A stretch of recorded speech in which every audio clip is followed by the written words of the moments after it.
fitting Richie piece. Dude, this is fucking Rootbeers. sick.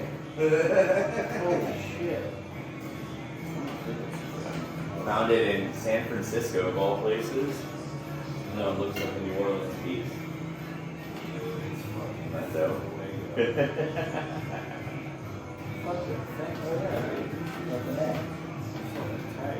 Thanks for meeting with me impromptu.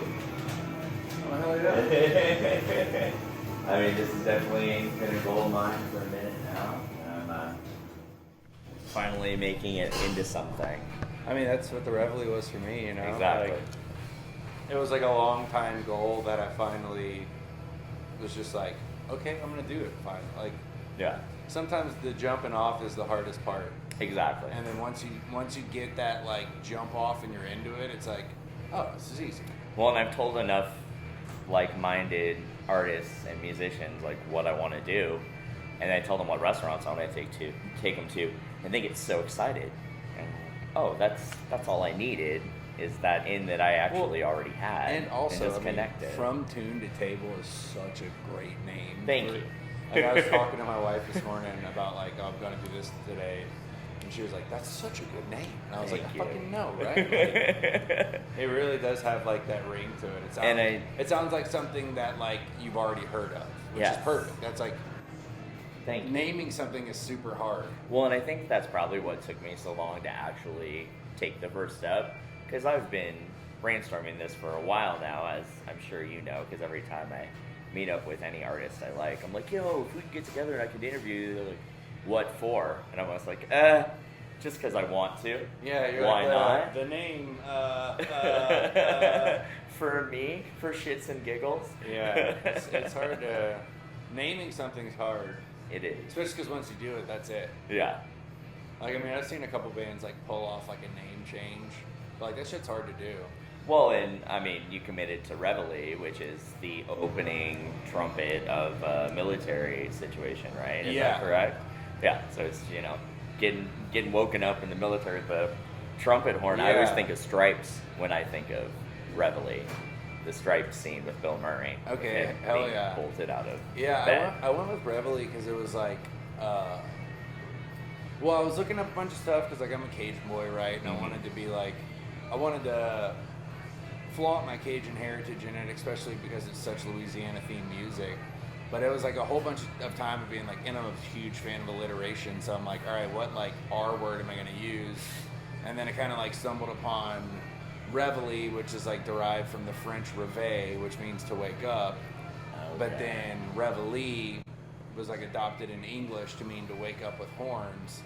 And I was like, that's like the perfect way to describe this Yeah, thing. it really we're is. just pure energy. Well, and frankly, how I found you guys that night at UMS when you were the surprise closer, and throughout the whole weekend, a different artist is telling me, yeah, so-and-so is in this band, and I'm just like doing the numbers. I'm like, okay, I think we're up to 8 right now. Like, how many people are in this band? It's awesome, and it's a mega group, because everyone, I'm like, wait, they're in this band too? So to see you guys all on stage that night to close out UMS at High Dive was so friggin' cool. And it set the stage for me and how much I appreciate what you guys do. And obviously it shows because I've followed you guys so long. But like, I can't wait for you guys to bring out a full album, whether it's just recording a live set and partnering it with a digital video of the show. I know you've got enough singles out now, and I know making records, printing wax is very expensive. Have you ever thought doing cassettes? I've never really thought cassettes. I did cassettes with some old punk bands I used to have, and it was like, it was fun, but I feel like the wave of cassettes kind of came and went. Yeah. What I love about it is I can only listen to cassettes in my half-broken boombox. So like, Well, that is you one know. thing that I love about cassettes is like I have a big VHS collection at my house, and like part of the fun of it is like it's like something that's harder to come by, a good cassette. So like when you find one, you like treasure it. You're like, yo, this is like this is it right here. Yes. And then it's like VHSs too, where it's like some like weird old thing you found at Goodwill, and it like halfway works, but you can use it to play with the media, and like I do love that aspect of it. We might put it on cassette. We actually just finished recording our full-length album. Oh, really? Yeah. And we are currently in like the mastering process, sending like emails back and forth. And then I'm actually going to New Orleans tomorrow. It's my little brother's birthday, the guy who does all the artwork on all the shirts. That's awesome. That was another question that I was going to bring up. Your art is so amazing. It's and also, it's all my little brother. all the singles too. Yeah, every piece of Reveille artwork that you see is all Tina. I love it's all that. him, and he's the best. Yeah. And it's like it's cool because he's my little brother, and I love that. But also like, if he wasn't my little brother, he'd still be my favorite artist. Yeah. Like he just does His creative all the shit flair that is I want to see. fantastic. But yeah, it's his birthday on Friday, and he just graduated art school in New Orleans, so going down for like a little double whammy, go celebrate with him and hang out. But I think we get back on Monday, and then like on Tuesday, I think we're ordering our records. That's so awesome.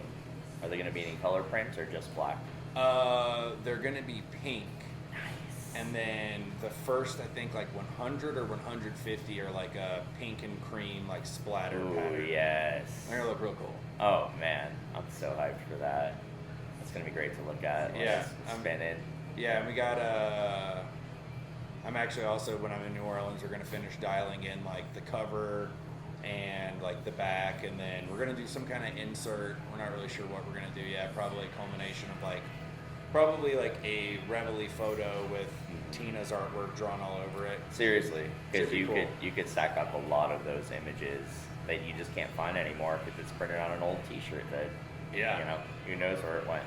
Yeah, that would actually be really cool if we had like if we had all the little pieces of artwork from the shirt, The koozies, the shirts, all like the printed, buttons, all printed across. That'd be pretty yeah, sweet. just That's not a bad idea. that'd be really cool. Hey, I'm here for ideas. No, I really like that. I'm like gears Also, are turning now. by the way, this is from Tune to Table with AraDeek and Rootbeer Richardson. Thank you so much for joining us, local squad. Sorry for the late intro. Didn't want it to sound rigid by any means. No, I like an organic feel. It's Yes, nice. exactly. I like when shit feels conversational. Exactly. Some people get so like They're tied incredibly into, stale. I must ask these questions, otherwise. What are your major I wanna- influences? What? Next question. And it's But- like we can have conversational stuff. You know, it doesn't have to be so like I'm not taking a test. You know. And they're always like, I must say this for the label. The label must know. Like, Yeah. dude, the label doesn't care.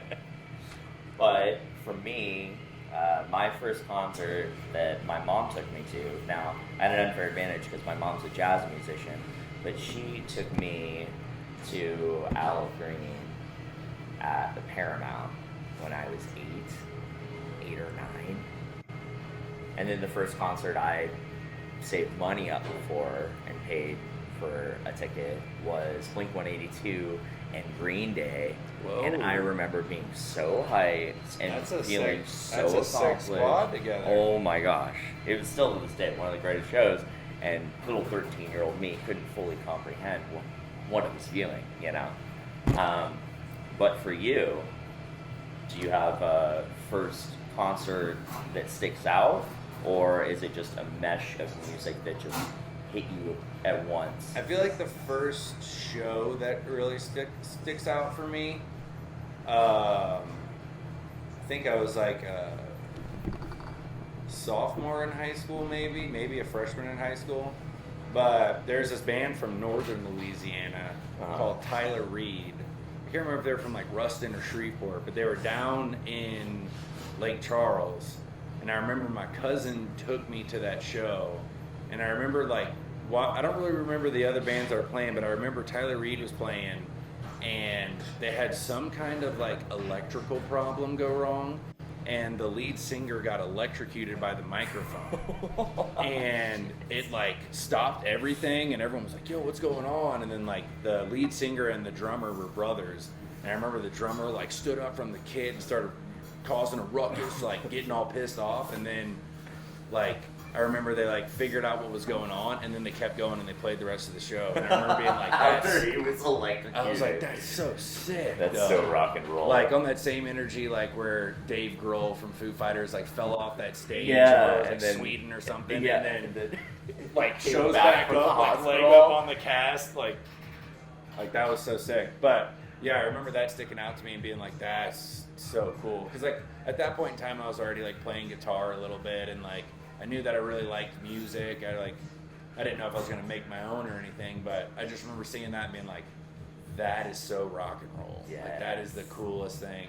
And then I feel like my first like concert was actually like a year or two later, and it was 311. And the casino, so there's a casino like by my house in Lake Charles, Louisiana, and the casino is like right on the lake, but you got to be 21 to get into the casino shows. And I remember me and a handful of my friends all got on my friend's boat, because like where they like all the bands perform outside, and like where the band performs you can see it from the water. And so we just like pulled up in the boat and watched 311 like from the boat outside of the like area you're supposed to watch the band from.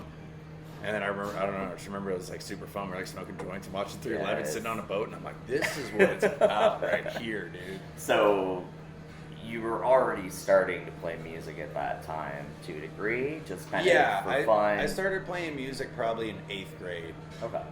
Like before that, there was like the whole childhood like piano lesson things where the standard. you know, like your parents like you need to learn to do this. You You need need to to play have this classical activities. song that you don't Yeah. want to play. Absolutely. And then it's like in one ear, out the other. You like forget it all. I wish I would have stuck with piano like that. I play piano now, but I'm not like. That's like where I write all my songs is on the piano, but I'm not good past like basic chordage. Like I can't do all the like fancy finger Can't work freestyle. stuff. No, not at all. So it is nice that I don't know. I wish I would have stuck with piano. I think it's cool when parents like help their kids get into stuff, even if they like fight it. Because I feel like there are some levels of like that sticks with you, even like however many years later, you know. I don't know. I got kind of sidetracked. I kind of lost our No worries. I do that a lot. I'm a bit of a space cadet. Well, it was the origin of what got you into wanting to be a musician. Oh, Essentially, yeah. is what I was asking without asking. No, yeah, it was just seeing shows and like seeing some bands play and then playing music myself, and then like being like, I think this would be fun to do. I never really like got into writing original music until like late high school. I started writing like a bunch of like acoustic guitar songs, like shit to play for girls. And then like once I got out of high school, that's when I like started forming bands and like really doing stuff like that. But I feel like it all probably stems from that Tyler Reed show. Nice. Just like seeing a band up there performing and then like something going wrong and then being like, screw that, like we're still here to bring it, and like that energy is so sick. I don't To know. be in the shit and then just still prevail is one of the coolest things to see. Sure, Well, it is that's- painful. Well, that's the best but part of live music, it though. It's really like is. when something goes wrong, the ability to just like bounce back and instinctively make it work. It's sick. And it's also the space in between. What was it? It was on Almost Famous. It's not what you put into it, it's what you leave out. Yeah. So many times where that drops, or the people that know the song know that you're about to hear the best part of the song. The people that don't know start cheering and clapping. It's like, oh no, you're not even ready for the best part of the song. It's just about to drop. Oh yeah. I love drops like that. So good. I love like the tasteful, maybe even arguably untastefully long length hold out before you hit it in there. Like that's the best. That's Oh, showmanship. That's it like really is. That's what makes live music and you fun, can though. pull the crowd. You really can. Hey, do you want a soda pop? Yeah, so Yeah, they got soda in bottles. Oh hell yeah! Bottle Mexican Coke. Mexican Coke and Mexican Sprite. Oh, no worries.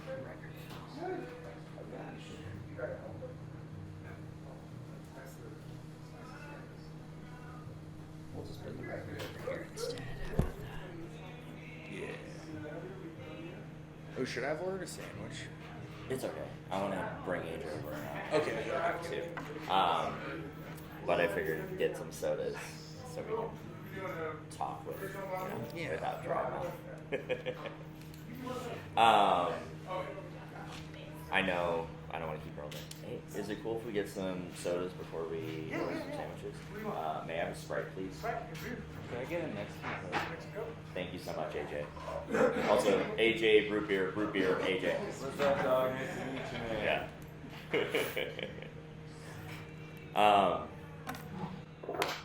So, for you, do you have a favorite style of food? Is it obvious that it's Cajun Creole, or is it?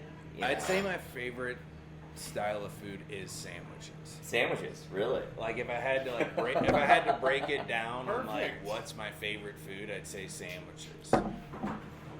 Are you happy with that response? Yeah, AJ? absolutely. I just feel Have like you ever had a porchetta sandwich? no, I haven't. Yeah, I'm really excited though. Oh, okay.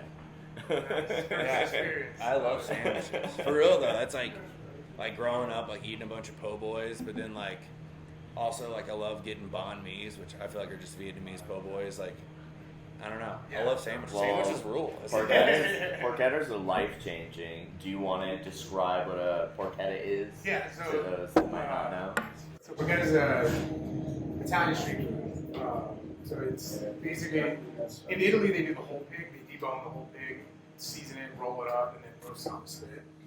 There's also the version of the pork loin wrapped around the belly, wrapped around the pork loin, and then I just do the straight pork rolled up, roasted. Because my technique for crisping it, I know like the pork loin would get dry if I did that. So so that's where it came from. Then I got the 3 different versions: traditional al pastor, and then red miso bun. So What should I get from the first time? That's your suggestion. I would, since you've never had it, I would go with the original. Okay, sweet. Yeah, it sounds kind of like a cochon delay type vibe, or at least like you saying like roasting like the whole pig. Mm-hmm. Like, I'm a Louisiana boy, but like in Cajun culture, we do that a lot. Like where it's like you dig out like a little pit and roast like an entire pig. Okay, got it. Spinning it over the flame for hours. I love pig. Yeah. Every part of the pig is good. That's a fact right there. And then you also feature different bakeries, right? You've got different all breads. Breads come from a different local bakery. Oh, that's awesome. Yeah, I love so that. The ciabatta bun comes from a breadworks out in Boulder. The al pastor comes from San Antonio Bakery, and then the banh mi one comes from Vinch Wong Bakery. Okay, hell yeah. Yeah. Vince Wong goes hard. Yeah, I get their banh mi's a lot. Nice. Yeah, kind of over in my neck of the woods. Oh, is off it? Alameda, so Okay. I pop through probably more than I should. I eat a lot of sandwiches. I like them. Yeah, no, the banh mi's a bomb. Are we ready? Thank you, AJ. Well, that's awesome. I can't believe you've never had a porchetta before. I had one once when I was really young, and I didn't understand how amazing it was. And then the second one I ever had, I was in LA to see King Woman at Terragram Ballroom, and went to Porchetta Republic right next door, and it just unlocked my mind. But much like AJ said, he crisps it up more, and has much more of a crunch. I'm probably going to go with an OG2 myself. I just love it so much. Yeah, I like a good pork sandwich and an Italian style sandwich too. That's like I eat a lot of Italian sandwiches, like cold cuts, man. There's some good spots in town. Oh yeah, I go to Carmen Leonardo's like religiously, probably like once a week, sometimes twice a week. I get gout at this rate, honestly. Eat way too much cured meat. So, knowing that sandwiches are your favorite, do you have a go-to sandwich that you always make? Like when you're home, it's your day off, you've got the time, you've got a full fridge. What's the perfect sandwich you're making? The perfect sandwich I'm making. Or let's say the most optimal sandwich, the perfect. Might put it too high on a pedestal.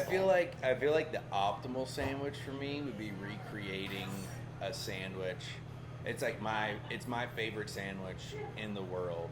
It's from a po' boy spot in Lake Charles, Louisiana called Daryl's, and it's called the Daryl's Special.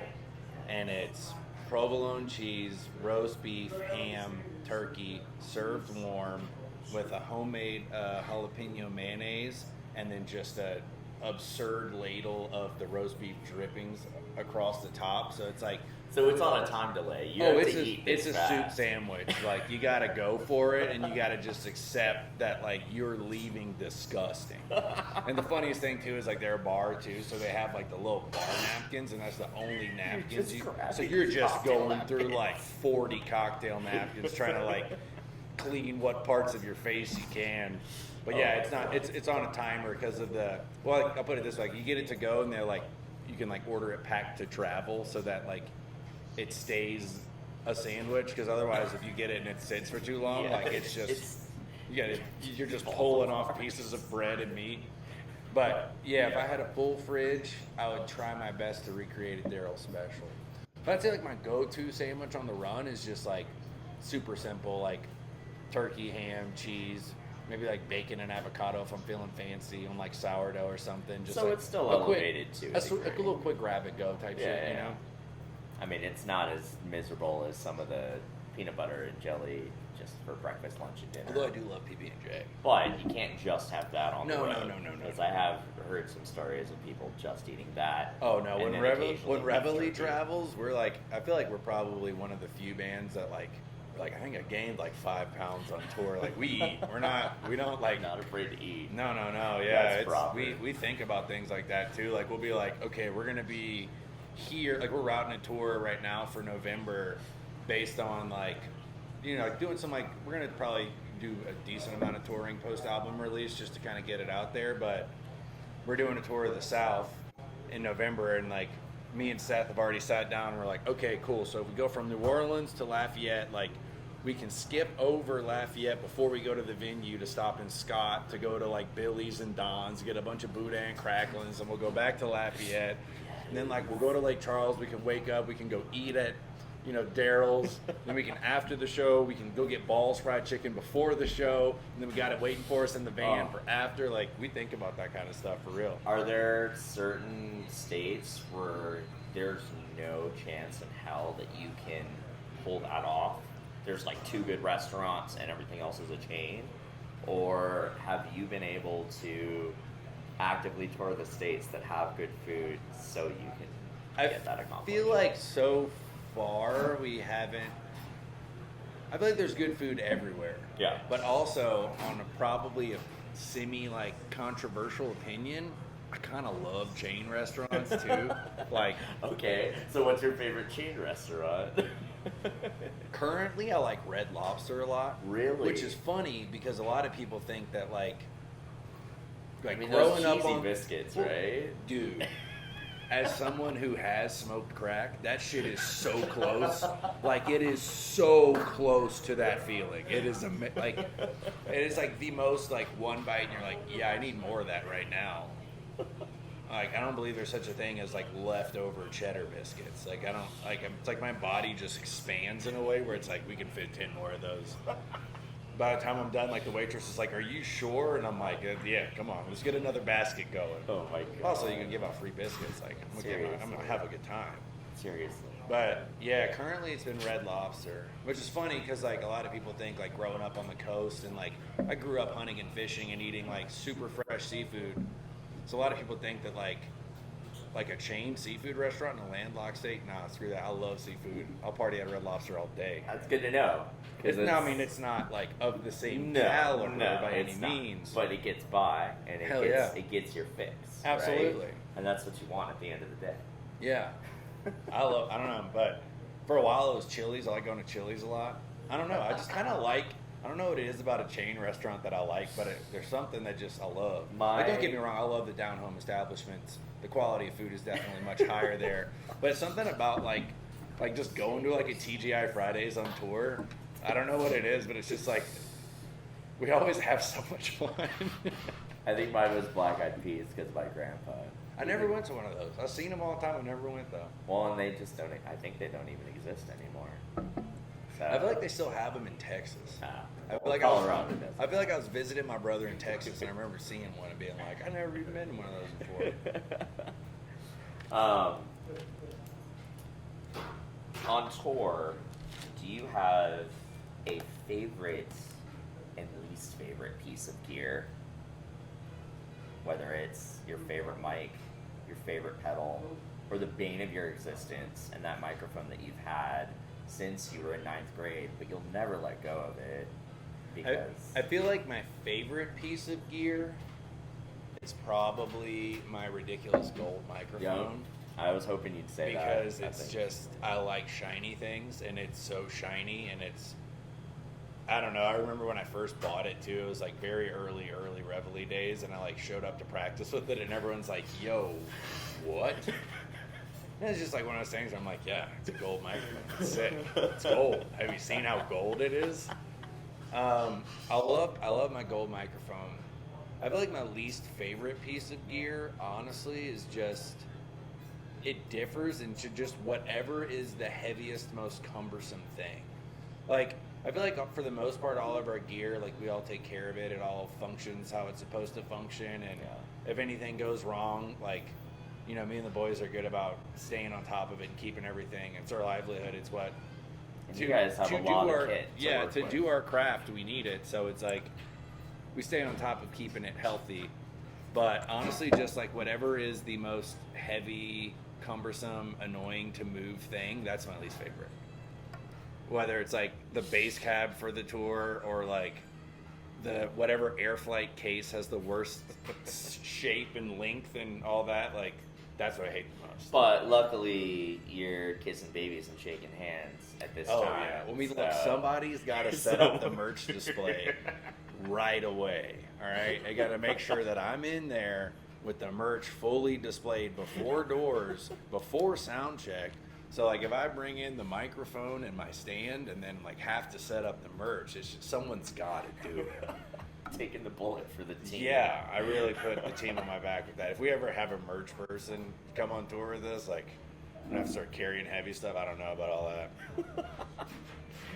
I'm gonna pause for marking real quick. It's the last thing I want is for this whole video to be marked bad.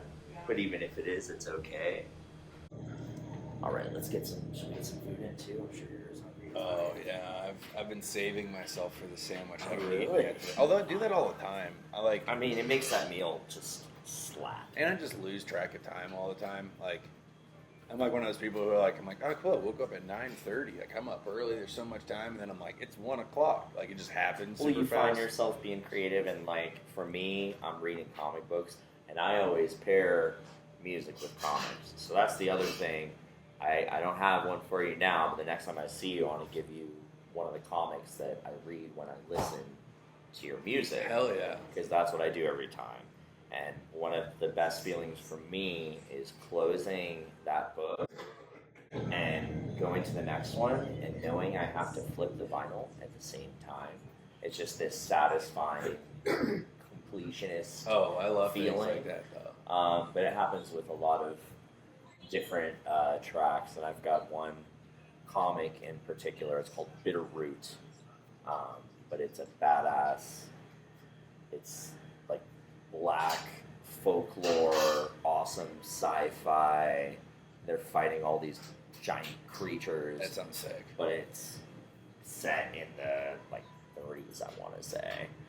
So like right out of the Roaring Jazz, and then they're fighting all these mystical That creatures. sounds sick. But it pairs great with this. Yeah, So there's stuff. I like love that. stuff like that. I'm big on fantasy, like way more than most people would think. Books, movies, television, All the above. all the fantasy. I don't read as much as I used to. Honestly, I just don't have glasses right now. Like, I need to get another pair of glasses. I have like one of those things where it's like one eye's nearsighted, one's farsighted, so like I can't focus on something and read for too long. Yeah. Otherwise, I start getting like headaches and shit. So I something just- like a comic book would just be way too much.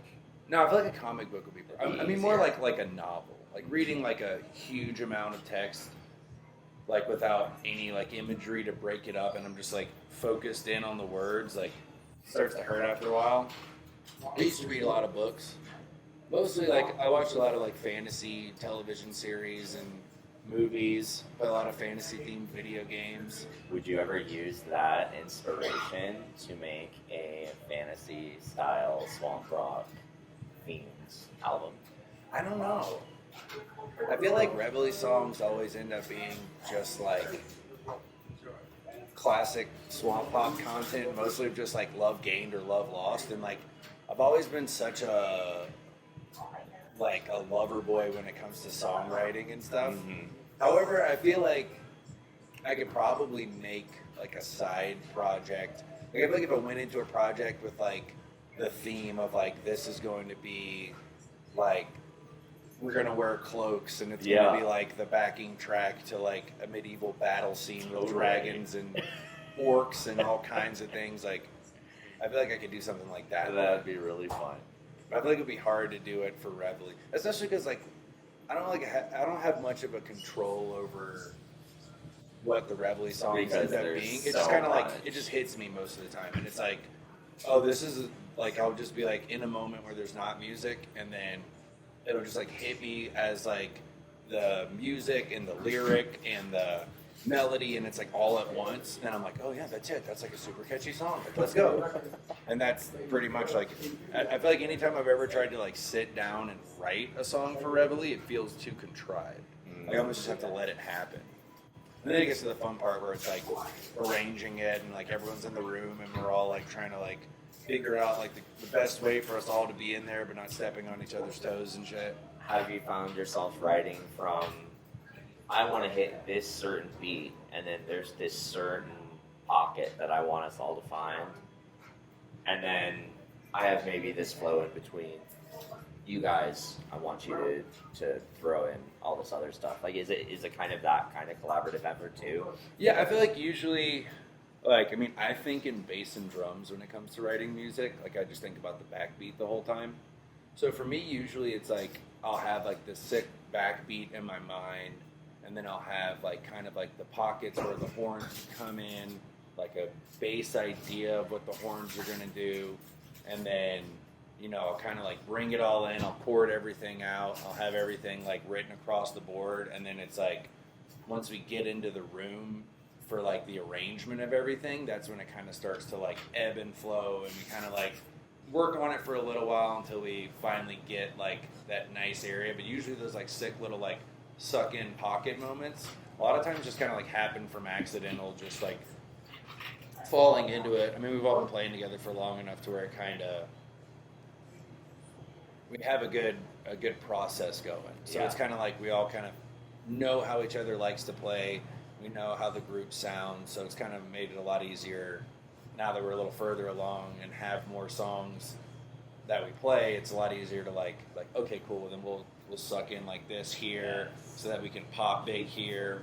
Like we all have the right mindset for the arrangement. So Which is awesome, because you guys have the ebb and flow that is necessary to do that in more than one song. I know there's plenty of artists where they just have that one song that has the drop and the kick back and pull you in and pull you back. But you guys do it with enough variety where it's not like you're using it like ketchup. yeah, You're throwing it where it would fit perfectly, and it adds this good pivot point to it. You know what I you mean? sprinkle it in. Exactly. Yeah, I feel like. Do you want to order some food? I feel like we're both pretty hungry. Oh yeah. Hey, AJ. I'd love to order some food. Do you mind if we get some food in? Yeah. I think we should split some seasoned fries for sure. Oh yeah, And I like then fries. I think you saying you wanted to go with the OG. Yeah. And I'll go for the banh mi to give us some variety. Thank you so much, AJ. Yeah, exactly. If that's cool with you, Oh, hell we yeah. can split them in half. Oh, I and we love each that. have That's a like sandwich. that's like one of my favorite games. Okay, word. Like I like go to a restaurant. I'm like Reveille will sit down and I'm like, yo, what are you all getting? Who's getting what? Okay, like I'm gonna do splitsies with you then. So yeah, I heard about this place for the longest time, and I kept driving past it, as I'm sure you might have too, because it really is just tucked away here behind Scooter's Liquors. It's kind of a ghost kitchen for him, as you can see. I think it was this Spice Cafe before, and now they just do catering. So they let him utilize this larger kitchen. That's and sick. Yeah, and it's great for him. Yeah. I don't want him to have to move his space at all. Sometimes having space is the whole battle. Having somewhere to be able to do what you do is what sometimes is the hardest part. Just like finding the area to pull it off. And it's ridiculous how, and Colorado specifically nowadays, like rent and just the price of life. Oh, it's a lot. It's hard. Yeah, it's not easy. It's another fun reason It's to expensive. That's for sure. visit Louisiana. That's for sure. Oh yeah. I was just in Guadalajara. My restaurant took me there for just to go to some distilleries and get a lot of knowledge and stuff. That's sick. But every time we went to a nice restaurant, I'm ready to spend too much money, and they're like, "It'll be $57 split between all of us." Wait, that I only pay $57 for the meal. I was prepared to spend that for me. Yeah, like okay, like oh, and then it's like, yeah, it Yeah, was shit like that. astonishing. Shit like that's wild when you like realize just how insanely expensive Denver, Colorado is. And as a native, I'm very desensitized to it. Very I feel like it's desensitized. any big city though, honestly.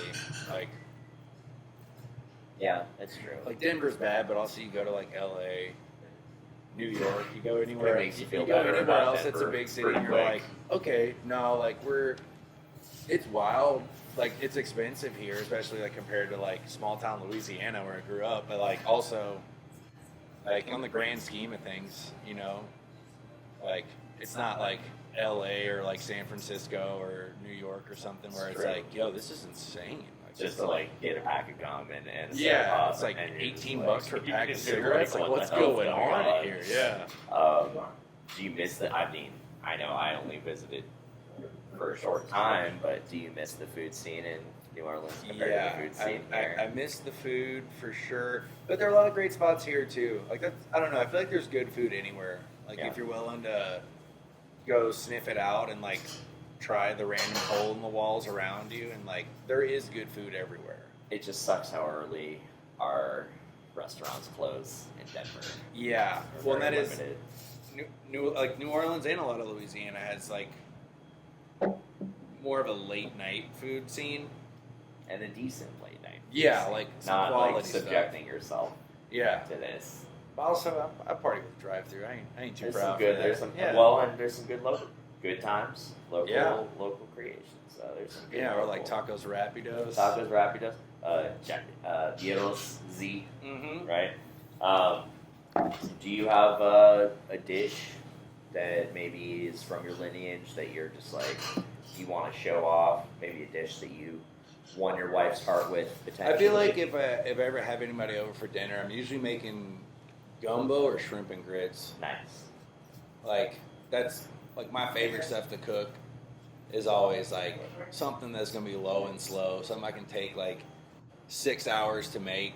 You know, like Yeah. put it on the back simmer, take a bong rip, get back to it later. Like Yeah. that's always my favorite kind of meals to prepare. Just like when I don't know, it's what I've been. Because then you're not stuck over the heat. You're not frantically moving your saute pan to move your Yeah. to open the oven to get all this stuff. I mean, it's fun to do that, but after an hour, you're Sometimes- spent. You don't even want to eat your food. Absolutely. And then it's like, you know, you're all sweaty and whatnot, where it's like, that's what I love about Cajun cooking is that most of it, it's like the longest part is just like the prepping, like chopping vegetables, preparing your meat. For the rest of it, it's like most of it's just simmering in a pot, leaving it alone. Especially like once you make your roux, your work's pretty much done. You're just kind of like adding things over time, hanging out, taking it easy. A little seasoning here and there, but for the most part, you're kicking back with everybody else, which is nice. And you just learn by doing with that, or is that family? Yeah, I learned how to cook from my mom and my grandma. Problem? They both taught me all the right steps on how to make all the Cajun dishes. How it should be. Then you know, service industry experience, working in kitchens from there, you kind of refine your knife skills and all that kind of stuff. But I never really like the recipes all stayed the same as far as like how I'm making any old Cajun dish.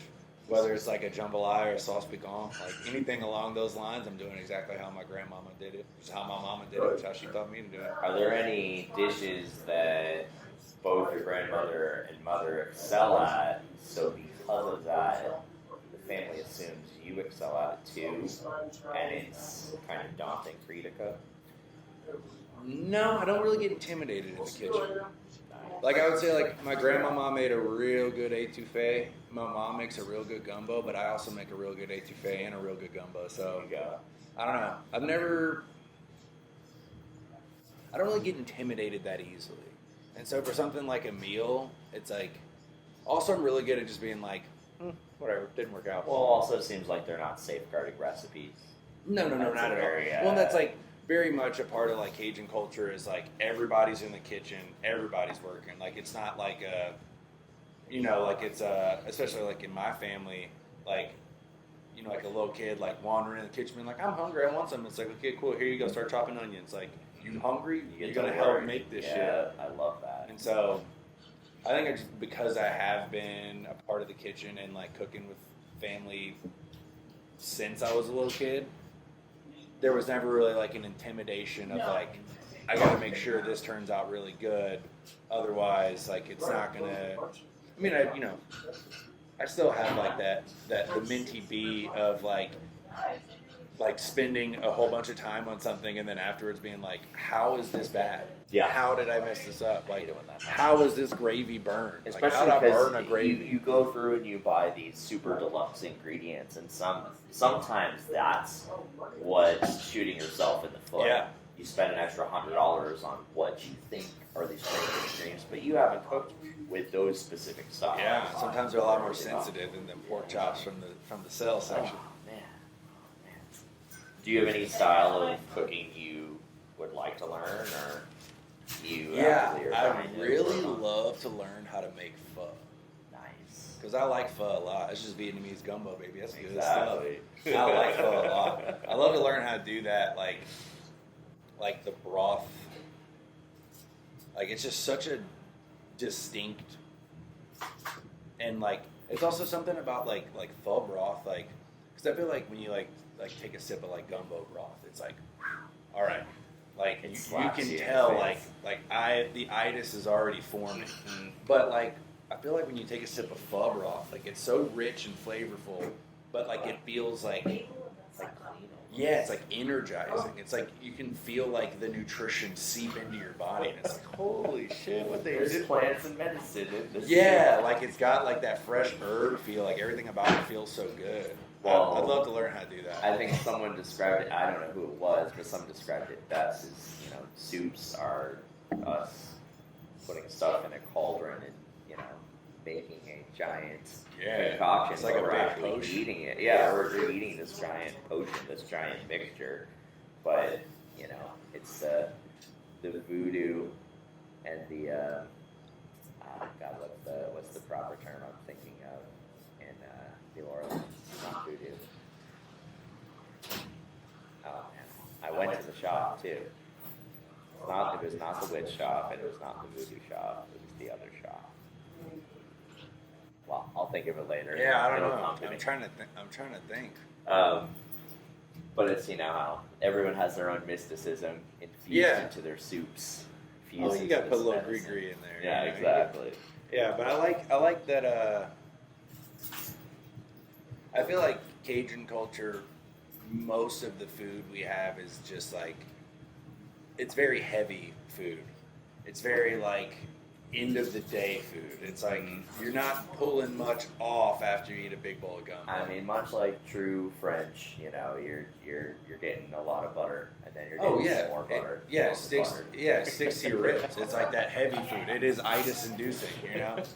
Like you just finished a full plate of sauce piquant, you chilling. You're not doing nothing after that. Are there any places in town where you can get your fix? There is a food truck out here. Sauvage. They go hard. I It enjoyed really that. is- The, it Pink really Fuzz, is good. Concert. It really is good. And I will say the Asian Cajun, Really? actually, like their Cajun themed dishes slap. They go hard. Really? That's They good to know. They really do. That's really good. And they do really good boiled seafood, actually. Like, surprisingly good. Yes. Which- Proper. Yeah, like, and it's a fun spread, too, because, like, I'm used to my crawfish boil just being a bunch of crawfish, or, like, a shrimp boil, crab boil just being that. But, like, they have all kinds of fun options, so I'm, like, sitting there, like, eating mussels and, like, Oh, wow. crab legs and all kinds of stuff, where it's like, yeah, So they mix it up. like, this is fun. Yeah, it's just like a bag of fun. It's expensive, but it's a good time. I pay money for a good time. That's awesome. So your tour is definitely taking you to Louisiana. Yeah. Where else? Where other key spots are you going? We're still routing it right now. Our plans to make it out as far as Nashville, and then kind of like route back through the South. We're still kind of uncertain on all the in-betweens. We're gonna start working on that pretty soon, but Are we you just just know like on our any festivals or as well? probably early next year, yeah. But for this fall run, we're just kind of poking our heads into a couple cities that we've been going to, and then poking our heads into a couple other ones we haven't been to yet. Just kind of, trying to figure out like what's our optimal route for the South. This will be our first. I mean, I've toured the South a whole lot prior to moving to Colorado, so. But it's been a while, so kind of just touching in different venues and such. Just kind of seeing what the lay of the land is. Hell yeah. Which will be exciting. It'll be the first time that we've taken the Reveille through the South, so. Which is very surprising. I feel like that would have been the first tour. Yeah, we've just kind of, well, for the most part, we've kept most of our tours just like in the Midwest area. West Coast, Midwest, just because it's so much closer in proximity to Denver. And just kind of do it smaller legs as we go. And now the legs are getting bigger and bigger and bigger, and we've gotten better and better at it. So now it's like, going on the road for 2 weeks is much less daunting than it was when we were first starting. We're like, yeah, we a have whole to go week, where? it's going to be a lot. Like, mainly just because there's, like 7 to 9 of us in a touring party at any given time. So it's like, this is a lot of human beings to travel around in this small van for this whole time. Do you have any tour stories that are just beyond comprehension? Like, how could this happen to us right as we're on tour? So, we did have this one moment, and it was honestly like, this is like the worst breakdown that we've had in Reveille, and also the most fortunate breakdown that I've ever had in like my touring career. And we're like heading back to Colorado from our West Coast run, and we're going through that section of Utah where it's like we're driving up to it, and there's like all these signs that are like, like 120 miles, no stops, like nothing for the next 120 miles. Make sure you have fuel, this and that. We like checked our stuff. We're all fueled up. We're ready to go. So we're going down the thing, and like I remember I was sitting shotgun. Nate, the tenor sax player, is driving, and we're just sitting there, and then like we kind of keep cruising along, and then I was like, "Are the lights getting dimmer on the van?" And he was like, looked over at the battery gauge, and he's like, "Oh no!" And so then like we're like, "That's weird," and like we kept driving a little bit. And then we started to notice that like the lights were definitely getting dimmer, and like our battery charge meter slowly draining. So also it's like the middle of the night. Like I think it was like 11 p.m. midnight. Like our plan was to just drive straight through the night back to Denver because we were done with the tour. And hell yeah!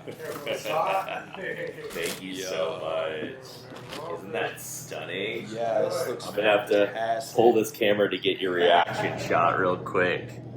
I want to put that up for AJ.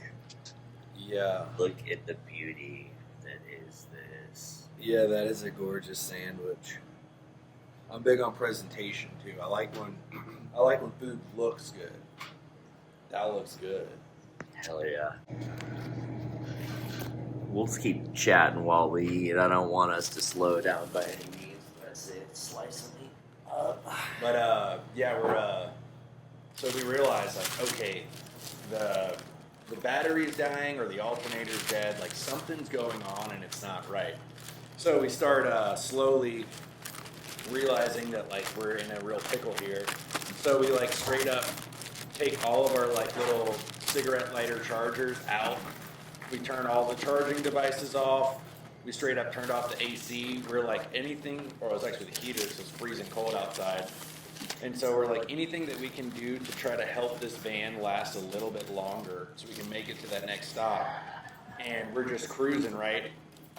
And we finally make it to a point where it's like we have no interior lights on, like the dash lights are all off, just the headlights are on, they're hardly on. We like see a sign that's like 50 more miles until we make it somewhere, and we're just sitting in the van and no one's talking. Like every once in a while someone's like, "Yo Nate, how's the battery doing?" He's like, "It's not good."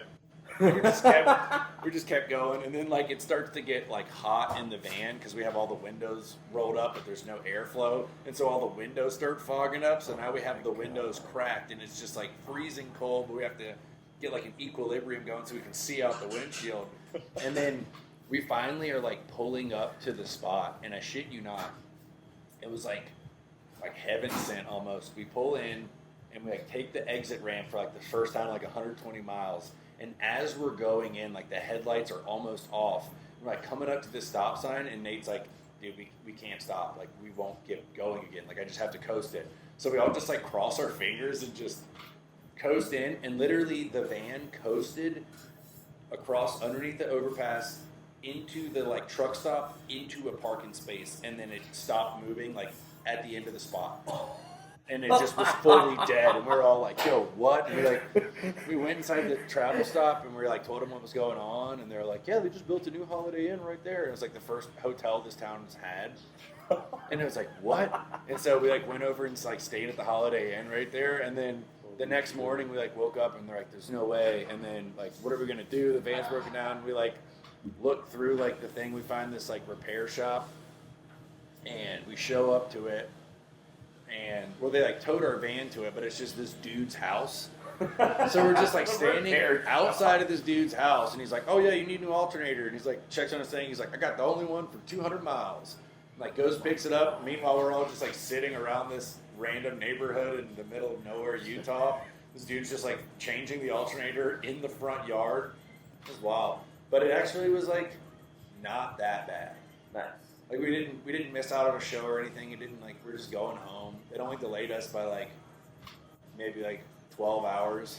It's so rare. And it was just like, but I still just can't get over the fact that literally we Right coasted into the parking spot, and it was just like we were all like, oh, we all like got out the van. We're like, that could have been so much worse. Seriously. That was like probably the most like unfortunate moment, and it was still like a beautiful moment. We were like, I can't believe we pulled that off like that. That was crazy.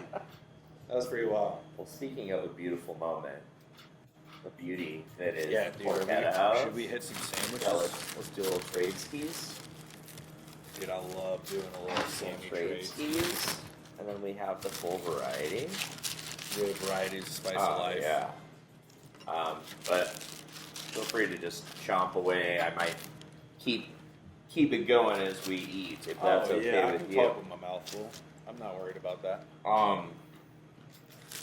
On the note of loving to cook, loving food, also first bite.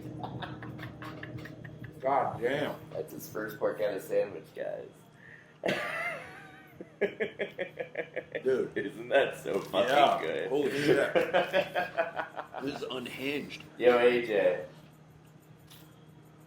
Oh, he's busy. Gotta give him props. Yeah, this thing's magical. Isn't that astonishing? Yeah, it's out of control. I can't get over this thing. It's like the crispness and the juicy, like the little salty and the sweet. Just like he was saying, it's not always as crispy, since he's using just pork belly to contain it and you control it. This is seasoned with the same seasoning he puts on the pork belly. Dude, this is Right? this is good stuff. I like this a lot. Hell yeah. So that's my other goal with From Tune to Table. I want to just hang out with an artist that I appreciate, at a restaurant that I appreciate, and just shoot the shit. That's right? awesome. That's Well, I mean, kind of my goal. Denver has such a great food scene and music scene that, you know, you get your pick of the litter. You can really make a lot of content that way. It's really cool. And I know radio interviews are so painful sometimes because you have to wake up at 6 a.m. to go to the radio station, and you're all groggy, and they're asking you really just like Oh, I'm not good at bullet mornings. questions. If it happens before 10 a.m., I'm already upset. Dude, we did this thing in Phoenix. But it's cool we were on the Phoenix Morning News, which was very interesting. That's pretty awesome. Though. Yeah, our good homies Playboy Man Baby were like throwing a festival, and they had like a morning news slot. for it, and we did like a short live performance on it, which was fun. But it was like they're like, yeah, so can you meet us here at 6 a.m.? And we're like,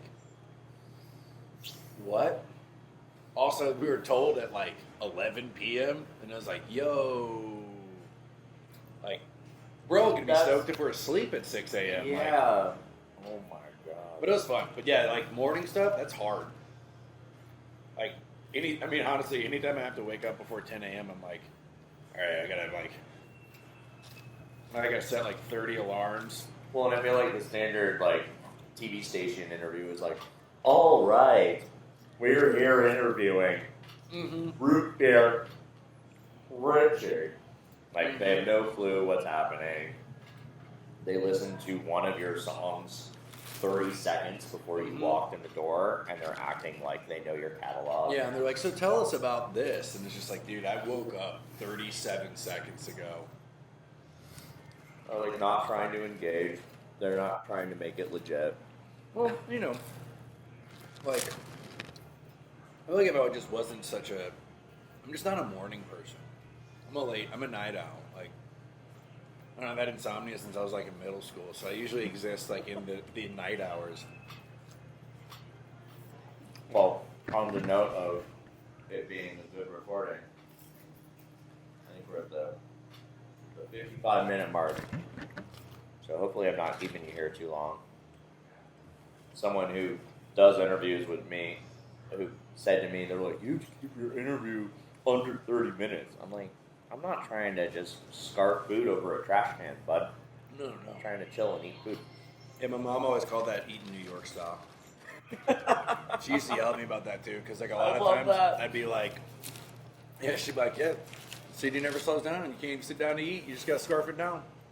But she used to always yell at me about that when I was a kid, about just like standing in the kitchen, like making a sandwich and just like, just like scarf it down and then like run back to go play or do whatever I was doing. She's like, don't eat that New York style, sit at the table with me. I love that. Since you do love cooking, and Mardi Gras Mambo is consistently getting bigger every year, Yeah. would you ever think of combining it into a crawfish broil? Because I know you had one the day before. Not this time, but the last year.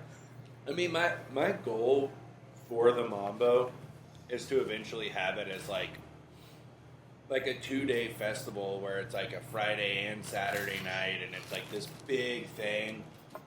I think I've just been trying to grow it at an appropriate rate. Because I see a lot of people that try to like throw it together. Yo, dude, this is insane. It's crazy.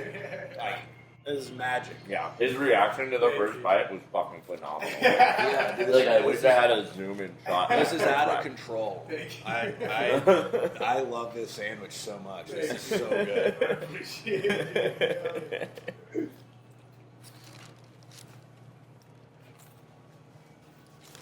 But I wanted to like grow it and expand it until it's like a 2-day festival of like art, music, food.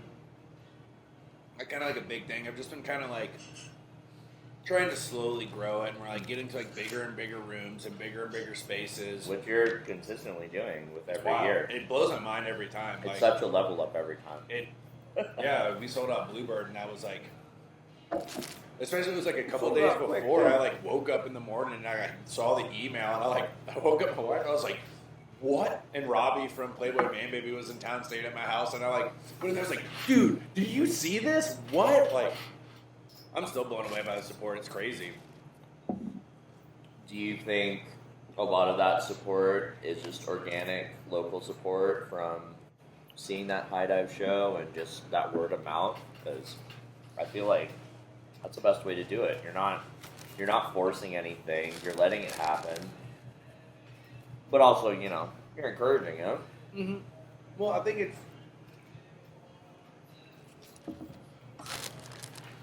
Yeah, I think it's all just, pretty organic growth. Admittedly, I'm pretty bad at the internet. Like, I just don't think about social media very much. Like, I should be a lot better at it. Like, I see a lot of bands that, like, are blowing up because they're great at social media, and, like, good on them, you know? But, like, for me, dude, I gotta, like, give myself a pep talk to make an Instagram post, and then afterwards I, like, walk around the house all proud of myself, like, yeah, that's right, I made a hard post today, baby, all right. Influencer alert. But I just don't, I don't know, I just don't think about it. I don't really like cell phones very much. And so I'm kind of like, I don't know, it's like the weird catch-22 of being a modern human being is it's like, yo, I hate cell phones, but also I love that I can fall down a YouTube rabbit hole anytime I get bored, and like the next thing you know, so easy to do. I'm learning about all kinds of cool, weird creepypastas, and like having the time of my life sitting here at the DMV. Like previously, I was gonna read a magazine. That's crazy. But I think it really is all just like, for the most part, organic growth. Just like people seeing a show and then being like, yo, this is cool. You should come with me to see this next time. Which is nice. That's how it should be. I do need to get better at social media, though. I'm working on it, though. We're taking baby steps. I mean, I'm doing what I can too. I feel like I tend to just post stories because I think it's more fun that way because it's ephemeral. Yeah. You don't see it, it's gone. And people will ask me about something like, oh, I'm sorry, I posted that on my story a week ago. Like that's nowhere else. That's gone forever now. I like the quickness and the non-committal of it, but it's nice to have a paper trail. It is, and it really is good to look back. For me, especially when I'm looking at a signed record from an artist that I love, I like to be able to go back and look at that video too, and just really place myself back. Isn't that awesome too? Dude. They both slap. Yeah. Fantastic.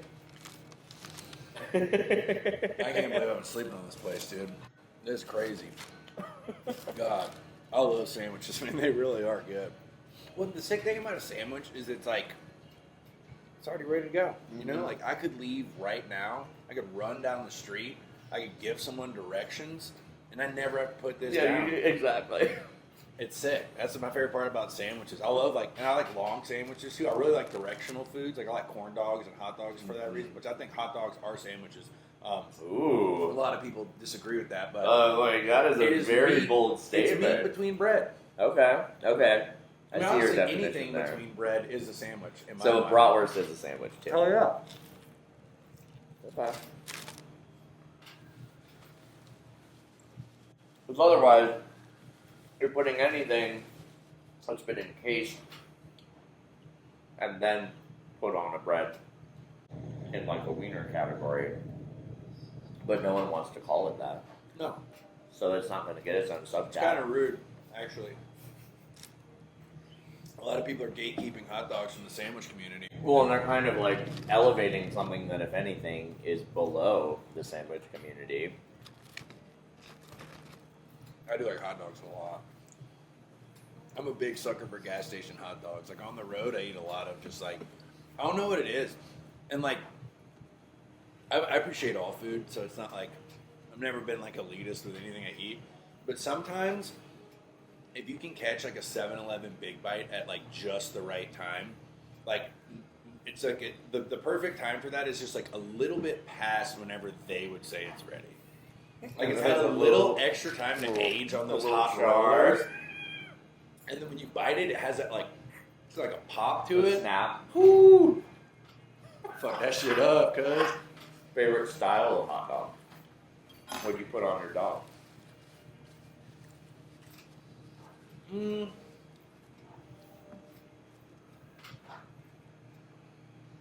feel like that would be a tie between like the two completely different schools of hot dog. Like part of me really loves Chicago dogs because I love all the extras, the sport peppers. Like anytime I'm in Chicago, I'm going directly to Red Hot Ranch, like right away, and I'm crushing a Chicago dog. They're like so good. right off the rip.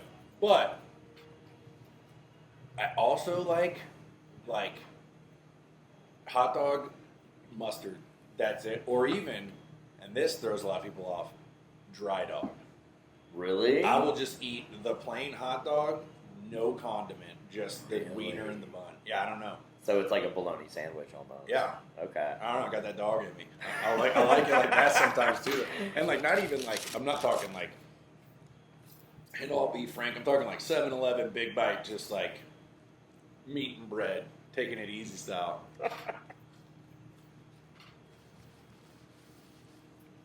Well, if that's your guilty pleasure food, do you have any current guilty pleasure, whether it's music or TV or movies that are heavy on rotation right now? Like brings you comfort after a long day. You need that decompression, and you're just putting on this garbage show or listening to this garbage music, and it just releases it for you. As of recently, I can't believe I'm actually going to talk about this. But dude, I play a lot of video games. Like ever since I was a kid, like I grew up without friends, so like video games were my friends as a kid, and like so I find a level of comfort playing video games. But as of recently, I've been just zoning out and like listening to a podcast and playing Farming Simulator 22 on the Xbox for like 5 hours at night, and just smoking a bunch of weed and just getting in that zen mode. I'm like, all right, let's see. All right, corn's ready to harvest. Just gonna take the combine over there. Just I don't know what it is about it, but that game is just like it satisfies like all of the zen properties I need from some kind of like relaxing media.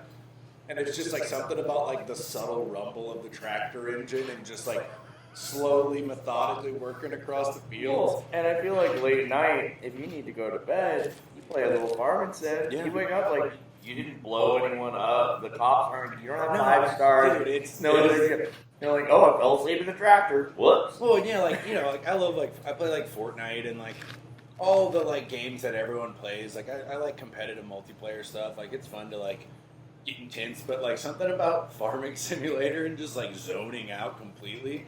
And it's cool too because you can farm like sugarcane and dairy and like, you know, like my family back in New Iberia were sugarcane farmers and dairy farmers, shit. and so like I'm like, This is a family trip. yeah, you got Operating the same tractor my grandpa did in the game. I'm like, it's kind of sick, you That's know? Like, awesome. I like it, but yeah, that's been my guilty pleasure for like probably like a week or so now. I'm just like, I don't know what it is about it, but it scratches the itch for me. That's for sure. I love that. I am constantly stuck in nostalgia when I play my games because I play my PlayStation Vita and I play PlayStation 1 and Dreamcast games on my Vita. Oh, that's awesome. So I'm playing Legend of Dragoon, Jet Grind Radio, and Parasite Eve right now. Because why not? Yeah, I love retro gaming. Playing like all the stuff from like childhood. Especially because you're playing that as a kid, you get stumped by the dumbest shit. Yeah, and you come back as an adult and you're like, yo, look who's God now. I was like stuck on this level for 10 years. Yeah, that cracks me up. I like anything like that. I still play like Pokemon a whole lot. Really? Yeah, I love those games. What's your favorite Pokemon? As far as like the game itself? What's your favorite colored Pokemon game?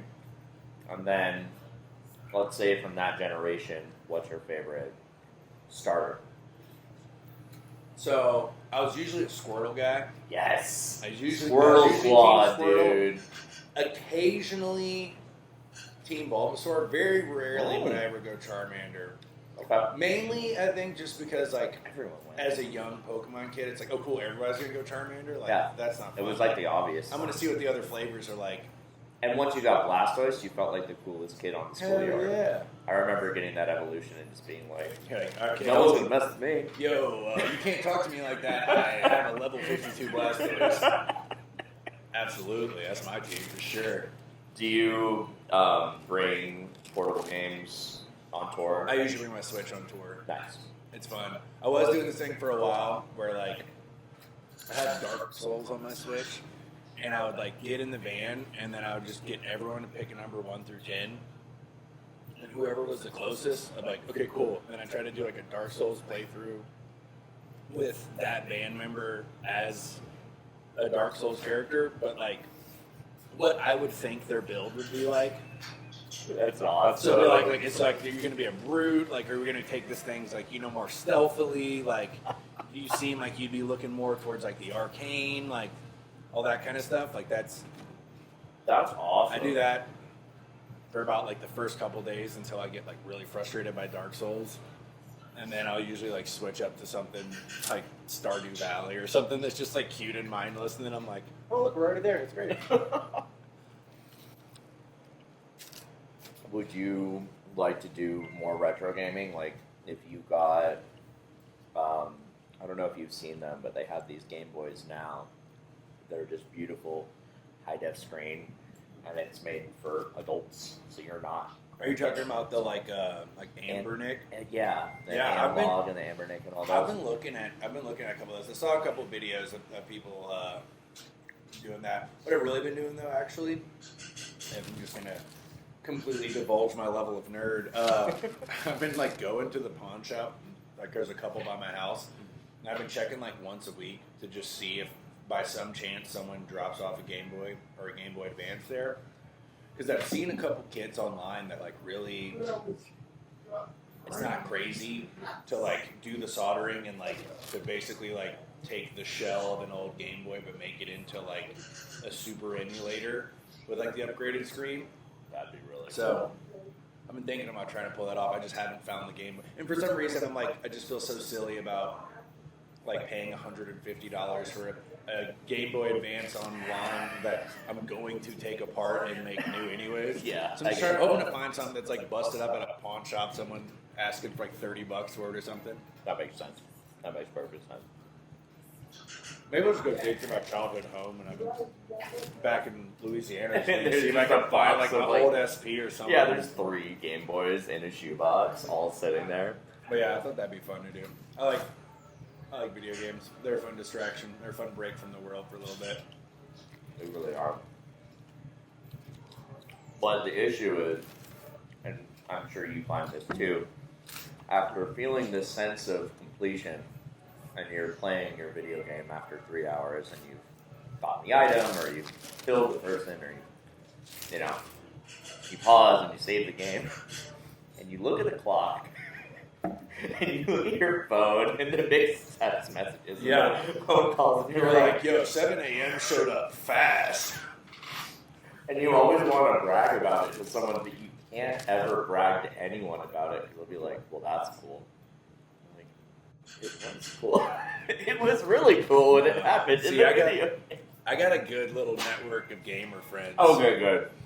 I have a lot of friends that play Seth different and games. Nate are both big time gamers, and so like the 3 of us play games online together a whole lot, and so like it's definitely one of those things where it's like I have like a handful of friends outside of those 2 band members too that are like I can straight up like call them on the phone right now and be like, yo, I just pulled this off, and they're like, holy shit, no way, dude, you screen recorded? I want to see that. Like, Yeah, it's- they're like real hyped on it, which is sick. See, and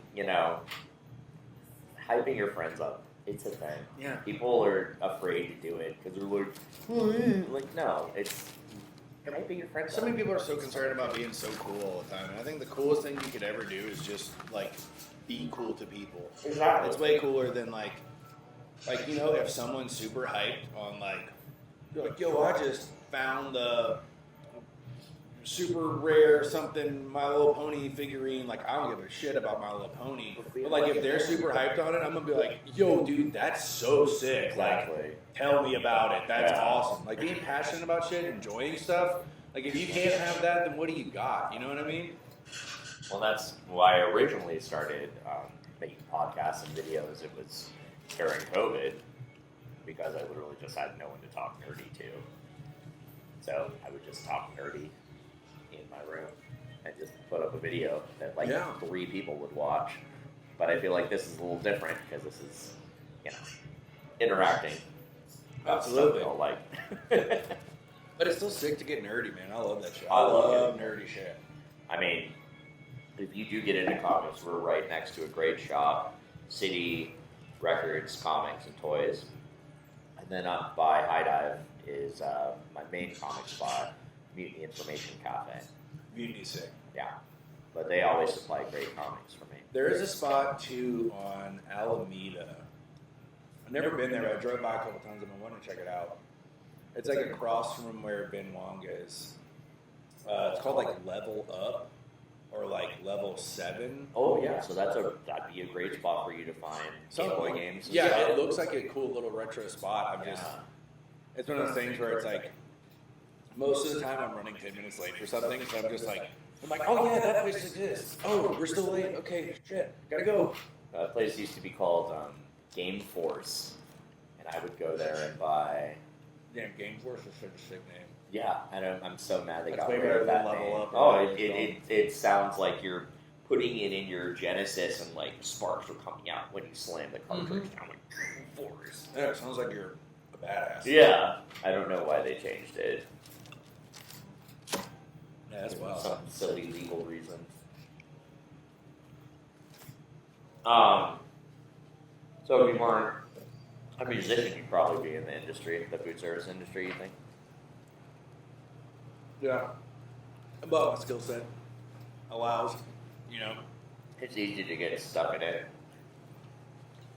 It's money. You can work anywhere, pretty much. I was in pre-vet before I dropped out of college to focus on music more. And I was liking that. Like, I love animals, and I thought it'd be really cool to, like, I don't know, like, help people's pets, but even without music, I don't know if I would have pulled that one off. Funny though, it was my uncle who was a vet that, like, was literally like, don't be a vet. Don't do this. Play music. Because he saw the horrors of being a vet. Yeah. Well, I think it's like one of those things where it's like, I mean, it's the same thing as like being a doctor. Like, it's like on the surface, you're like, man, this is gonna be so sick. Like, I'm gonna help so many people, and then it's like you get home from work and you're like, I watch so many things I care about die all the time. Yeah. I'm like, I don't think I can do that. Well, to take the nicer, funner aspect of that, you could even partner that idea with the potential Mardi Gras festival. You talk to the local Dump Friends League or the local Adoption League, and what you have is you have pictures of all those dogs dressed in Mardi Gras gear. That would be awesome. And then you have those photos and the people that work there and say, if you want to invite any of these little party animals back home with you, they've got little... We tried to make that happen for our first music video. I was reaching out to a bunch of different adoption centers, and I guess there's just like a legality reason behind it, which like I understand. You can't just have like, 8 ding-dongs show up and then just have all of your adoption dogs just out. But that's what I wanted the video to be. It would be just like... Yeah. We just saved all these in animals. this big field, just like dancing with all of these random shelter dogs, and that then, are all now free. and then and then just be like at the in the description, like if you live in the Colorado area, you can adopt any one of these dogs. Seriously. Like, please help. That'd If be it was so up to me, I'd have like 7 dogs. But also, like growing up, like the least amount of dogs we had at any given time was 3. Like we usually had like. I think our most was like 6, like 5 or 6 dogs at one point. Holy cow. We just had a bunch of dogs around all the time. I worked in dog daycares for a while too. I had a good time with that. I like those jobs. It's sick. You just hang out with dogs all day? Like, Do you have a surprised I favorite? got paid for that. Do you have a favorite type of dog, or you just like the personalities of certain dogs? I like a dumb dog. Just a I like dumb, happy dog. stupid as a bag of bricks dog. Those dogs are so funny. Like my dog, his name's Cowboy. He's like the unofficial Reveille mascot. He hasn't missed a single practice. He's always ready. He's always there in the space, on the floor, ready to go. But he's not very intelligent. Like he's smart enough to like understand like if he goes stand by like where the treats are and then looks cute, like I'm gonna give him one. Like he understands like where the dog food is to be like, yo, I want some of this. But like, he's just like very excitable, and like he runs into stuff a lot. He's not like the most coordinated dog in the world. Like that's my favorite kind of dog though. Just like rumbling, bumbling, stumbling idiot. And if a dog like slobbers a whole bunch, like I like bulldogs a lot too because they're just like if it like chortles and like slobbers and has drool and stuff. As much as I'm like, such a fashion kid that's like, ooh, wipe this off my clothes real quick. But like, I love that energy. I don't know what it is. Something about just like boogers out the face, just like, the best. It's like my favorite kind of dogs. Like hanging jowls, like that's the best. Speaking of fashion, you're always rocking fresh gear. I appreciate that. Lots of times it seems like it's custom. It seems like maybe it's one-off. Like, do you have a go-to? Are you just finding the gold in a thrift store on tour? It's pretty all over the place. I do rep a lot from Mr. Eatwell and Rock Fresh, which are two like companies based in New Orleans. They're super cool. That's where you guys got your jerseys, right? Yeah, like those sick New Orleans hockey jerseys. Those are Rock Fresh. And I definitely rep them a whole lot. I like to rep a lot of like Louisiana brands too, just to like give them a whole lot of love. I rep a lot of like Dirty Coast, a lot of DNO, which stands for Defend New Orleans. I rep that gear a lot, and then the rest is just kind of like a mix. I love going to the mall, which a lot of people are surprised by that because I guess most people don't like the mall as an adult. I feel like the mall just doesn't hit the same way it used to. Oh, I feel like it hits way better. Yeah? Like, I'm no longer like a broke teenager. I guess that's... I'm a slightly less broke adult, so I can have a little bit more fun there. You know, it's not like I'm not sitting there being like, all right, do I buy the fake dog do or the pretzel? I'm like, bitch, I'll buy both and a T-shirt, and then I have to leave because I'm broke. But like, that's enough. Like, you know what I mean? Like, I just think for me personally, the mall as a teenager was there's no place to hang out, but we can hang out at the mall, and there aren't parents telling us what to do. So there was this sense of freedom and camaraderie hanging out with your classmates in a place where you can kind of get into some sort of trouble. See, I was a pretty sheltered kid, so it was like if I went to the mall as a kid, my mom was like, okay, let's go. And then like she was like with me the whole time, so I never got like the... So you never got that experience. Yeah. I never really had like the, oh, this is my spot to let loose. I just kind of did that at school, which was probably why I got in trouble a lot at school. Which is probably why my parents were so like strict. Do you have any local acts that you really want to play with, or local acts that you just can't stop listening to right now? Anyone that you kind of want to, not necessarily shout out, but necessarily you might want to collaborate with, you might want to interact with? I mean, we've played quite a few shows with them already, but Reetmo Cascabel, they're the homies. I love the vibe. Same thing with Los Mocachetes, Don Chicharron. Like, I just love cumbia music. Like, that shit just, I don't know. Anytime I throw it on, I just want to start dancing right away. Like, it just makes me feel good. Like, yes. So I love that. I love the Mananas a whole lot.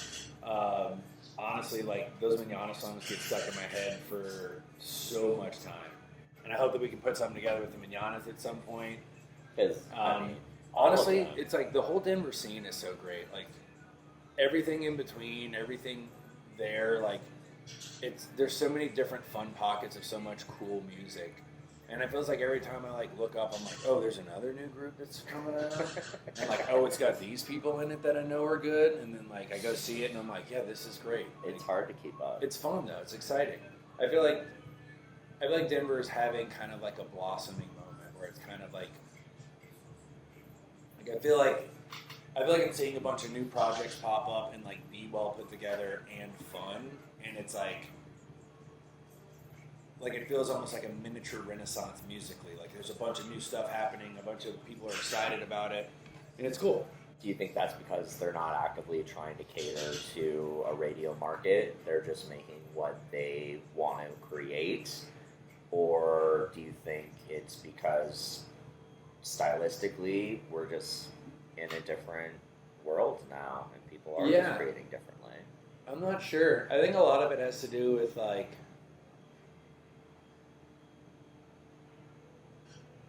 I think creativity inspires creativity. And I think like if you see a group doing something that's a little different than what most groups do, then it's easier to be like, wait, I could do my idea that's a little different than what other people do. And then the more that you see that, the more that you have all those different types of creativity coming around, people mixing multiple genres and making their own thing, then it's easier to be like, as an audience goer, like, you know what, that idea that I had for a project is a good idea. Like, I'm going to try that too. And I think that's like, it's just all sparks off of each other. Like, I don't even know where the initial flame was lit as far as this, like, revamping of a bunch of cool Denver music, but, like, wherever it happened, and it's, like, catching quickly. And I think, like, there's just so many cool new projects that I hear about. Like, every year it's, like, a couple new bands are on the scene, and they're really sick. Or it's, like, a band that's been on the scene released a new record, but it's, like, way different than what it was before, and now it's really super sick. Like, not that it wasn't sick before, but it's just, like, there's a lot of creativity around right now, and it's really cool. And it's a lot of, I think, venues that are supporting that creativity too. Absolutely. When you have places like, you know, like I feel like Skylark, High Dive, Lost Lake, like a lot of the like smaller club rooms in Denver are like way down with booking a wide variety of music, where it's like, you know, there are spaces and places to throw your show. Like, it's not like, yo, I make old school country western dream pop shoegaze sludge metal, and it's like, it's not like I'm never gonna find a room to book this. Like, you know, any one of those three clubs will let you in there to start trying to grow your fan base, and it's cool. Like, I really think that's it's conducive for a creative environment. So I definitely lived in cities in with music scenes where it's like, now, like, that bar is for this. Yeah. Like, that's a garage rock bar. Like, and it's so unnecessary. You can't. No, you want to do that? You got to do that at the punk bar.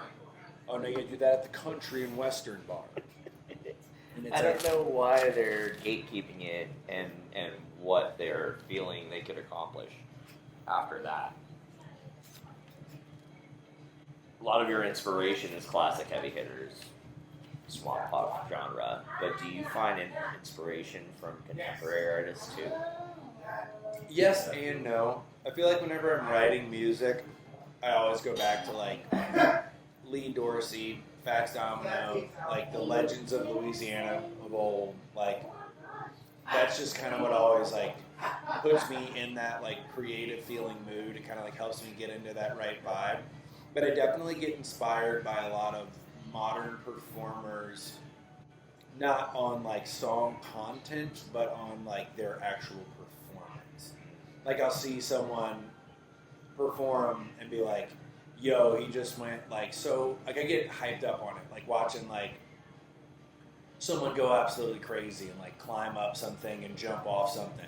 I'll be like, okay, yeah, I'm gonna send it like that next time.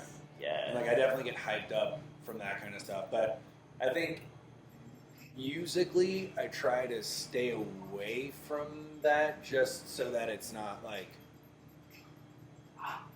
too same. Like, I always try to make sure that it has its own vibe, its own feel, and I feel like I have a decent process set up for it so far. So kind of like I don't know. I always like to. I just go back to my little honey pot. I just like listen to old school Louisiana music. And just like you said, you don't want it to feel like a reflection of every other band.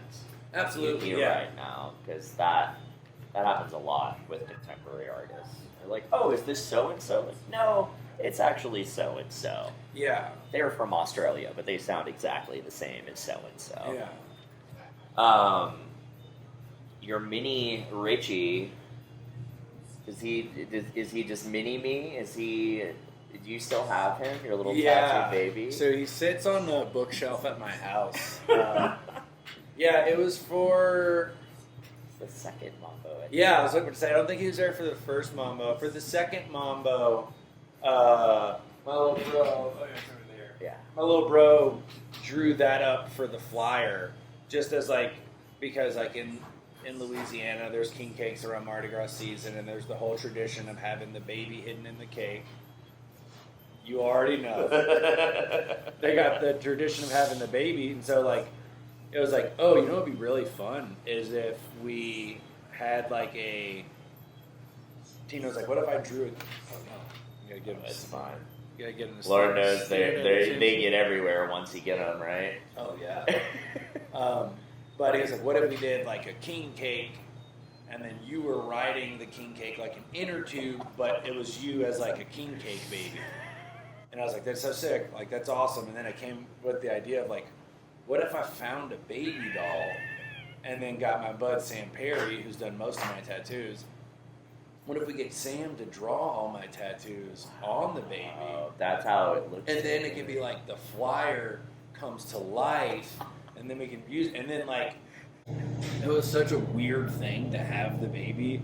And then I just remember like the second Mambo, I like held him up like Mufasa style, and then like everyone went crazy. It was and amazing. it was like, what? And then I like put him in the little thing, so and people were like, ah, like people went crazy, and so it's like, I think people really like little Rudy, like they like this little baby, and so that's why we brought him along to the third Mambo. We're gonna bring him along for the fourth Mambo. Like we're just like we're gonna keep him tagging along. I remember shopping for that baby. It was so funny though.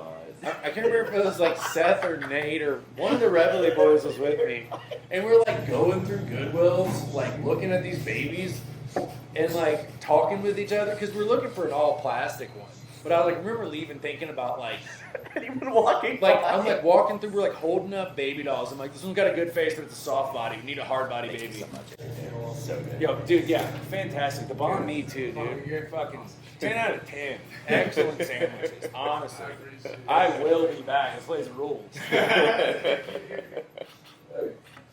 But yeah, we're just straight up like walking around holding baby dolls, being like, nah, baby's a soft body. We need a hard body baby. Like we need a, or then we like find one where we're like, oh, that looks kind of sus. Like we need a better baby than this. Hard body baby, right there. Yeah, how about that? That's a name. That's a wild thing to say out loud. I'm writing that down. It's a wild thing to say in public. God.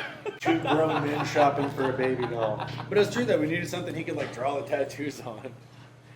Did he just draw with Sharpie, or he I'm actually not- tattooed it? He drew it with Sharpie, or I think some kind of like paint pen or something. Okay, because it's detailed. No, yeah, it looks. It's so intricate. Well, it was funny too because it was just like he did so many of my prevalent tattoos where it was just like He's we like, just oh, yeah. redo them on a smaller It's like scale. size. But yeah, it was fun. Because it looks like you were filming an action movie and they took a CGI model of it and just like, all right, print it on the baby. Yeah, it really turned out like. I remember when we first got it back. I was like, "Yo, this is." I like showed all the boys at practice, and they were like, "What the fuck?" Like it's a real weird vibe. And then of course I would like walk around my house with it. Like the first week we had it, and just being like looking in the mirror, holding it, like yeah, like this. It's just so strange to have a baby doll of yourself. We used to always make this joke. Like I always thought it'd be like the funniest thing ever to like get someone else's tattoos. Like I'm far too tattooed to be able to pull this off. But like I remember Show like up with all their sleeves. yeah, like when I got like I had like 1 or 2 tattoos, and I just remember like a couple of my friends had like 5 or 6 tattoos, and I always thought it'd be so funny to just go get like those 5 or 6 tattoos in those same exact spots, and then just like one day like, oh shit, you have these tattoos? Like I also have these tattoos. That's crazy. That's like some single white female type shit. It's like, I'm gonna take over your life. Dude, I just thought it'd be so funny, and then it's like holding this little plastic doll that has all of my tattoos in all the same places. Like there's almost like there's some kind of like synapse connection that's like reliving that moment. So I get so much like strange joy looking at it. And then it's fun too. Like keep popping on top of the Christmas tree, kind of move it around the house every once in a while. If you're feeling down, just pick them up and just like pass out. Yeah, I'll like put them in fun places every here and there. Like move them in the basement for a little while, set them up on top of the speakers, like put them back on the bookshelf, move them around. Gosh. It's fun. So with your tour coming up, when's your next Colorado show? We're Not until doing. after the tour. No, we'll have some shows before the tour. As of right now, we have a second Saturday show in Arvada at the beginning of next month, and then we have the Endless Sunshine Festival in Denver. It's at the end of June Okay. at Civic Center Park, which should be pretty fun. Nice. And then we have a couple things cooking up for the fall. maybe a little album release, tour kickoff type Hell vibes yeah. that Hell yeah. we'll be announcing Yes. a little bit later on this year. Ah.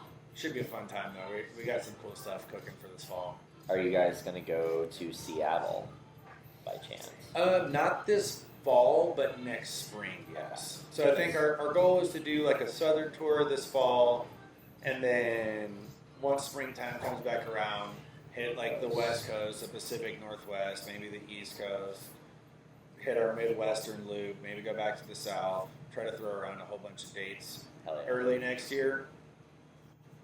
Well, this probably already answers my next question, but you know, you got goals. Obviously, you got the record coming up, but for you and the Reveille, you got major goals for the end of the year, for the coming year.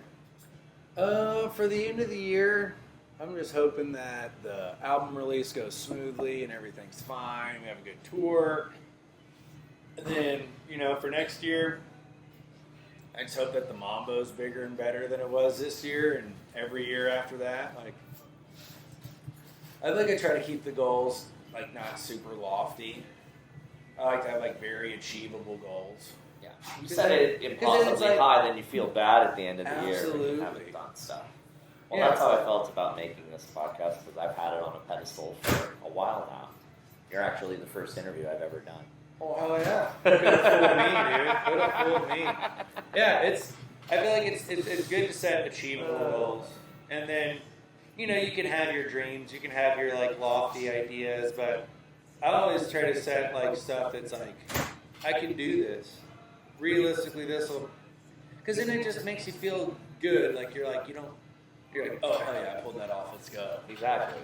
Yeah, I got a good friend, Josh Logan, plays in a band called White Lightning Company. I play drums with sometimes, and I remember one time we were like driving, and this pink Cadillac Escalade drove by, and I was like, man, that looks good. That's straight up my dream car. And he started busting out laughing. He's like, your dream car is a Cadillac Escalade? And I was like, yeah. And he's like, that's like pretty achievable. Like you could have one in your lifetime. And I was like, I mean, I couldn't say it's an unreasonable dream. Like, that's just the car I like the most. It's cool. And like, I don't know. I feel like that's the best way to be. Like, I feel like all kinds of bands are like, want to play Red Rock. It's like, no shit, duh. That'd be cool as everyone hell. wants to do that. But also, like, I don't know, like, for me, I'm just like, okay, what's our next show? Like, I just want to try to sell that out. Like, let's try to promote it. Let's try to get as many people there, and let's try to have the time of our lives. Like, let's try to help everyone just let loose for an hour.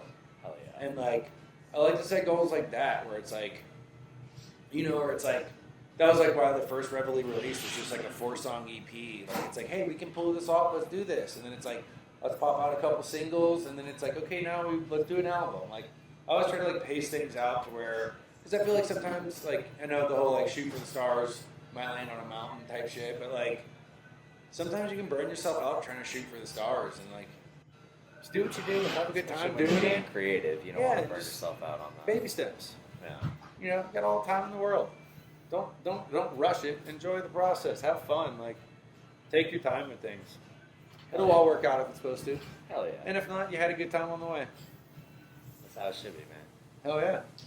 Fucking A, root beer. It was a great interview. Absolutely. It's great sandwiches, too. Good God.